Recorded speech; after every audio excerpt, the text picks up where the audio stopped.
Hola, hola, bienvenidos otra vez al anecdotario del Arqui. Por acá Eduardo de la Vega, por allá espero que muchos más. En este video hablaremos de los desarrollos de interés social. ¡Comenzamos!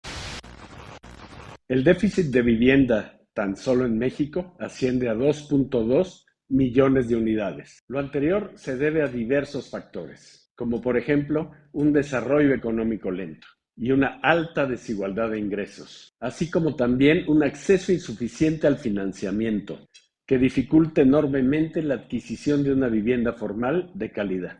Ay, tío, todo lo que dijiste es cierto. Vamos lentísimos en el desarrollo. Y la enorme desigualdad de ingresos. Esa valla enorme y la falta cada vez mayor de clase media, tío. En este sentido, la investigación estima que para resolver la brecha de vivienda en México se requiere la construcción de 800,000 unidades nuevas cada año. Esto durante los próximos 20 años. Así como enfrentar el fenómeno de la vivienda informal, que hoy para muchas familias es la única opción viable para vivir cerca de su lugar de trabajo. No vamos hacia una crisis, estamos en una crisis de vivienda. Creo que en México no se distingue tanto el déficit de vivienda porque nosotros tenemos esa cultura de cobijar al familiar, al hijo, al nieto o a otra persona, y le damos alojamiento aunque estemos así de hacinados. Ay, tío, yo veo que hay cuartitos donde con 2 literas duermen 4 chavos y todavía otro en un sillón, 5 en una habitación en un cuartito y eso es poco. Pero eso sí, hay que darle lugar al nietecito para que venga a estudiar a México o para que chambee aquí. Sí. Es gracias a esta cultura de cobijo familiar que el problema de vivienda no se ha desbordado en el país, pero es más común cada día ver a familias en la calle, lo que evidencia que estamos en crisis. Durante su campaña electoral, el ahora presidente se comprometió a que su política de vivienda beneficiaría a los más pobres, pero a más de 4 años de que estableciera ese compromiso, sus resultados han sido casi nulos e inferiores a los de gobiernos anteriores. Según datos del Banco Mundial, la urbanización se aceleró en las últimas 5 décadas, ya que en 1960 el 51% de la población en México vivía en zonas rurales y el 49% en zonas urbanas. En 2017, el 80% de la población vive en zonas urbanas y el 20% en zonas rurales. Y este proceso continúa. Amigos, siempre me contratan para los call to action. La gente le hace caso, suscríbanse, pónganle like al tío, anoten por favor aquí sus comentarios, comenten y compartan el video. Dios. Por estos problemas se ha originado un fenómeno cada vez más notorio en el medio urbano, el abandono de viviendas de interés social, ya sea porque su titular no puede pagar el crédito, porque en las unidades habitacionales faltan servicios como agua, como drenaje, electricidad, seguridad pública, o porque fueron construidas lejos de sus centros de trabajo, lejos de escuelas y áreas de mercado. Problemas que aumentan los gastos de transporte e incluso de alimentación.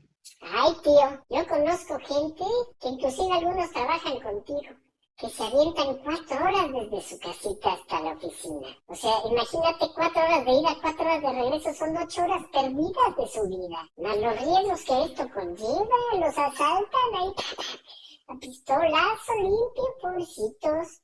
También están re lejos sus casas. Necesitamos construir viviendas para la gente pobre, porque de lo contrario ellos lo van a construir, pero lo harán alrededor de las ciudades y de forma precaria. Que además esas casitas son las más caras porque todo el material lo van comprando al menudeo. Que un bultito de cemento, que una laminita negra, o sea, en tlapalerías o algo así, eso es carísimo. En México la mayoría de los trabajadores trabajan en la informalidad y carecen de vías o de maneras para adquirir una vivienda formal, porque no tienen salarios fijos, porque no están afiliados al Infonavit y mucho menos pueden cubrir los requisitos para adquirir un crédito de un banco comercial. La vivienda de interés social tiene por objetivo proporcionar viviendas asequibles y dignas para aquellos que no pueden acceder al mercado libre. Se trata de ofrecer las viviendas al menor costo posible. ¿Y cómo le hacen los desarrolladores? Ay, tío, dime cómo le hacen, dime, sigue. Para esto, las empresas desarrolladoras han hecho lo siguiente. Número 1, economizar en el costo del suelo, localizando terrenos baratos y obviamente de gran tamaño. Estos terrenos generalmente se ubican en las afueras de las ciudades y entre más lejos, más baratos son. Esto provoca enormes problemas de movilidad. Como dijo Pomponio, hay personas que hacen hasta 4 horas a su trabajo. Además, son terrenos que generalmente carecen de servicios. La compra de estos terrenos y el otorgamiento de permisos de usos de suelo provoca también un enorme problema de corrupción.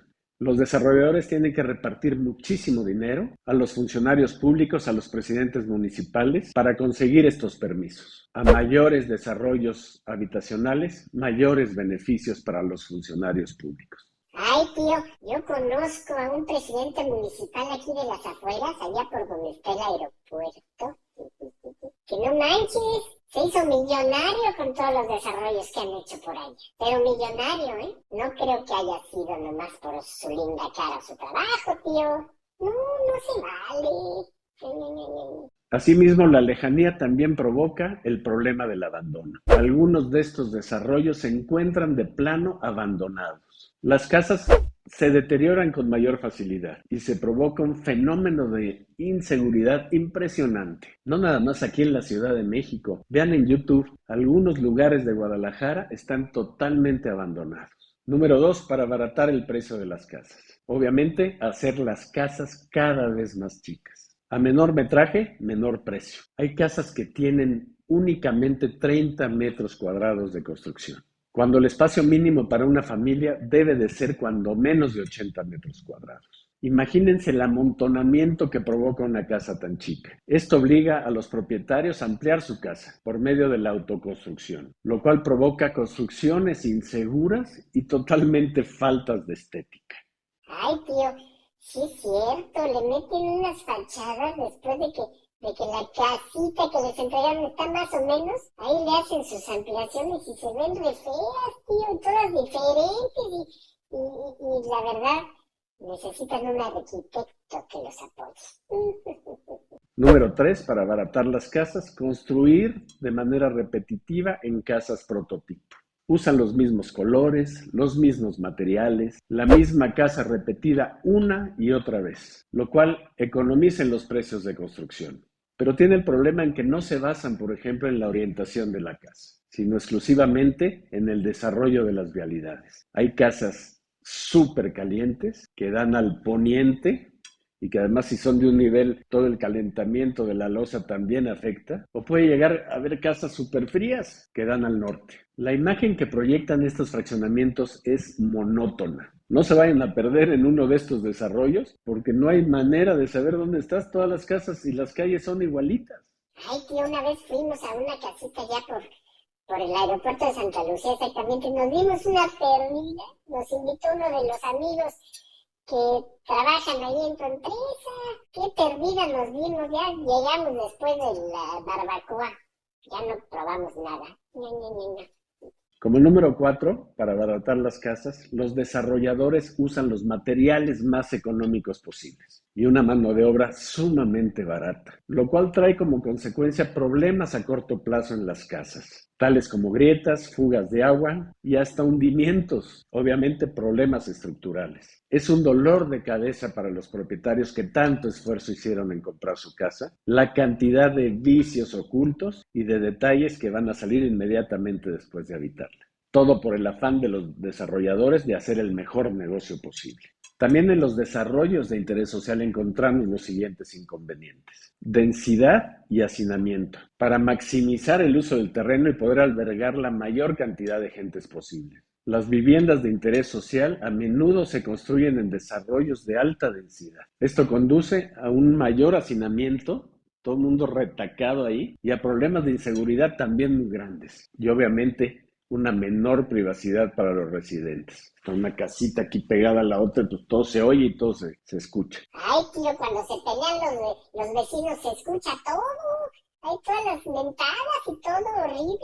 Otro inconveniente es el estigma social. En algunas sociedades existe un estigma hacia la vivienda de interés social, lo que puede generar discriminación y prejuicios hacia quienes viven en esas viviendas. Esto puede afectar la autoestima de los residentes y dificultar su integración social. Ay, tío típico de los amiguitos chiquitos. Oye, ¿dónde vives? No, pues en el desarrollo tal.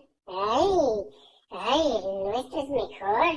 Ay, pobres niños. El bullying está grueso, tío. Otro inconveniente son las limitaciones en la elección y personalización. Los residentes de viviendas de interés social tienen opciones muy limitadas en términos de diseño y personalización de sus viviendas, lo que puede afectar su satisfacción y su sentido de pertenencia. Pues todas las casas son iguales. No hay manera de escoger casi un diseño más bonito, más moderno. No, así o así. Otro inconveniente es la escasez de recursos y el mantenimiento deficiente. Esto puede llevar a problemas de infraestructura. Vuelvo a repetir, como filtraciones de agua, acabados cayéndose, problemas de servicios básicos, que el drenaje no es suficiente, o problemas eléctricos en la casa. Los desarrolladores, y qué tristeza me da, no piensan en sus residentes, piensan exclusivamente en su ganancia económica. Yo tuve oportunidad de trabajar para una gran desarrolladora. Su nombre era Omex. Participé con ellos en unos 6 desarrollos y ahí me tocó ser testigo y entender un poco más el problema de todos estos desarrollos.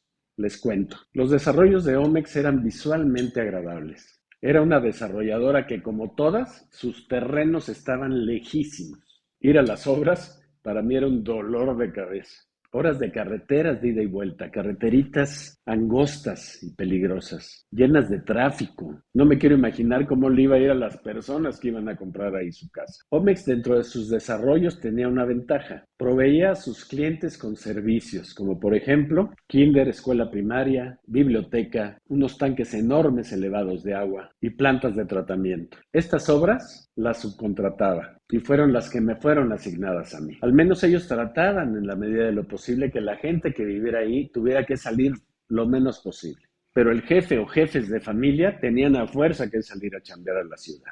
No se salvaban de las enormes distancias y trayectos. Ay, que los camiones bien llenos para salir de ahí temprano.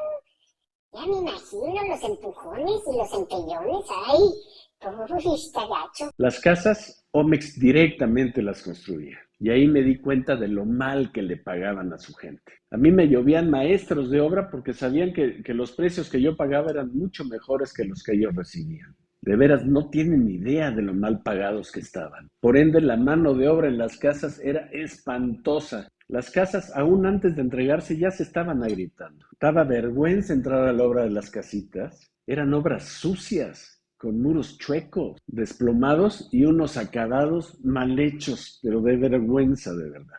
A nosotros los subcontratistas nos pagaban súper mal, pero siempre te daban la esperanza o te daban otra obra y ya con eso decías, bueno, pues más chamba. Amigos, un call to action, por favor suscríbanse. Yo sigo echándole ganas, comenten aquí abajo, pónganme like y síganse suscribiendo, por favor.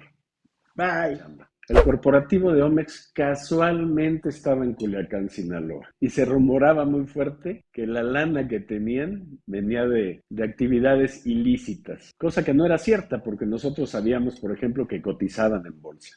Ay, tío, pero era el rum rum ahí. Tú me platicabas que todo el mundo decía que ahí era la lavadora. Alguna vez se atoraron muy feo mis estimaciones y tuve que ir a Culiacán al corporativo. Lo que mis ojos veían cuando yo llegué al corporativo no lo podía creer. El corporativo era un edificio a todo lujo, pero no crean que les estoy exagerando. Las oficinas de ICA, de Carso, de todo son cochinadas. Esto era a todo lujo junto al río ahí en Culiacán. Me recibieron, me pusieron 1000 pretextos. Según ellos estaban revisando mis estimaciones, me pusieron ahí 20,000 pretextos de por qué se habían tardado, etcétera, etcétera. Y me regresé a México tal como me fui, sin ninguna solución real. Yo ya había parado las obras que traía en proceso. Finalmente pude recuperar un poco, gracias al apoyo del director de construcción de aquí de la Oficina de México, que me ayudó. Mi pérdida fue menor, pero yo sé de contratistas muy fuertes, por ejemplo, el que hacía las terracerías, que lo quebraron definitivamente.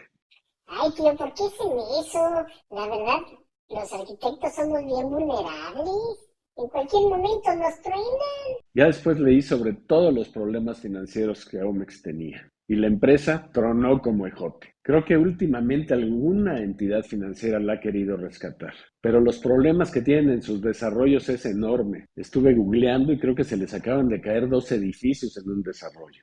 No creo que muchos le quieran entrar al quite o al rescate. Y el déficit de vivienda sigue. Quiero sugerirles que vean las pláticas y conferencias del arquitecto Alejandro Aravena. Es un arquitecto chileno ganador del Pritzker en 2016. Él en su enfoque de este tipo de vivienda propone construir media casa grande en lugar de la casa pequeña y apostar a las posibilidades de cada familia a la autoconstrucción de la otra mitad de su casa. En lo personal me parece un concepto muy interesante. Además, él propone no entregarla con acabados. Esto también se me hace lógico porque mucha gente que compra esas casas le saben a la albañilería o van poniendo sus acabados poco a poco. Ay, tío, que voy a poner un pisito, ya junté para 10 casitas y ahí me la voy llevando. Sí, está padre. Será tema de otro video que analicemos su proyecto llamado Quinta Monroy, donde aplica este concepto para solucionar el problema de interés social. Este colega se ha especializado muchísimo en este tipo de vivienda y la verdad es una gente que le gira la piedra. Ay, tío, ¿cómo que le gira la piedra? ¿Es lo mismo a que le sube agua al tinaco? La verdad a mí me gustaría adentrarme un poquito en este tipo de proyectos, pero ya después de la experiencia de Omex ya no se me ha dado y cada vez hay menos desarrolladoras, como ustedes saben. Bueno amigos, ya con esta me despido. Aquí se rompió una taza y cada quien para su casa. Hasta la vista, baby. Besos a todos y a todas y nos vemos a la próxima. Gracias por verme. Bye.